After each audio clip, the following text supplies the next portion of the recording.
Kyra laughed as she danced in a circle, wiggling her ass and pumping her fist. Can you believe that happened? I'm so fucking happy for them. Beside her, Ollie grinned, showing off his bright white, if slightly crooked, teeth.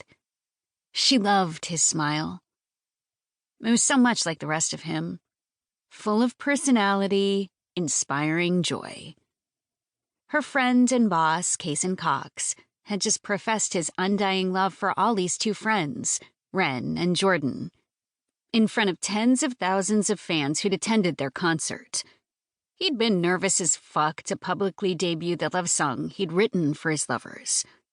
The energy that had radiated from the mostly supportive crowd had blown him and Kyra away.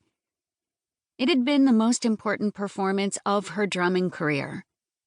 And she wasn't ashamed to admit they'd nailed it. That was awesome. They deserve this. Ollie sighed, then joked, I guess this makes us like friends-in-law or something now. Yeah, it does. Kyra grinned and fist-bumped him. Seeing more of Ollie would be fine by her. She'd gotten used to his quirky sense of humor and his quiet loyalty.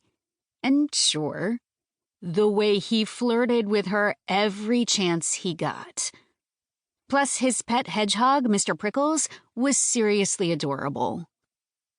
From the instant she'd met Ollie at a party thrown by their mutual friends, he'd made her feel welcomed and wanted.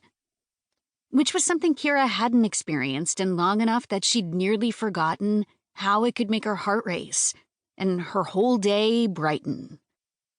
True, crowds roared every night she spent on tour. But they were pretty much in love with Kason, who was the frontman and the artist behind most of their music. Hell, half the people who bought a ticket to see her play probably didn't even know her name. The way Ollie made her feel was more personal than a stranger's adoration could ever be. She cleared her throat. In the wake of the profound sincerity Kason had displayed on stage, she realized she owed Ollie at least a glimpse of her gratitude. You know, meeting you guys at Hot Rides has changed our lives for the better. Not only Kason's, but mine too. How so? Mr. Prickles, I was so right.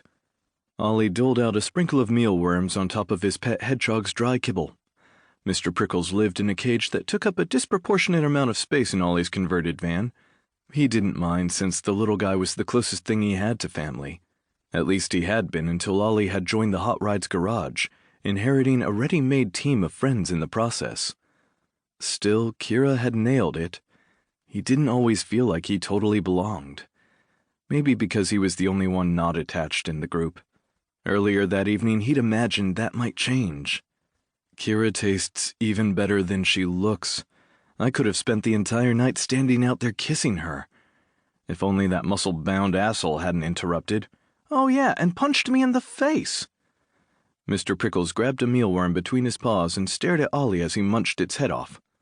Don't look at me like that. I know Van is pretty cool otherwise, and I know I said I wasn't going to kiss Kyra since he obviously likes her, but I couldn't help it. Ollie reached into his fridge and took out a can of root beer. He wrapped it in a dish towel, then held it to his throbbing face. Even that didn't dull the memory of what had happened between him and Kyra. So he explained to Mr. Prickles. She's fire when she performs. And then she was there talking about love and romance, and her eyes were big and so green and hopeful. I couldn't resist. Mr. Prickles shook his coat, then went back for another morsel. Yeah, Van is pissed at me now. So is Kyra. Even still, it was worth it. Ollie toed off his sneakers, double-checked the door locks, and put his reflective privacy screens in the windshield and side windows. Then he hopped up onto his platform bed. It was a few feet off the ground to make room for the storage bay beneath it, which he could access from the rear door of the van. The king-size mattress took up the entire back third of his home,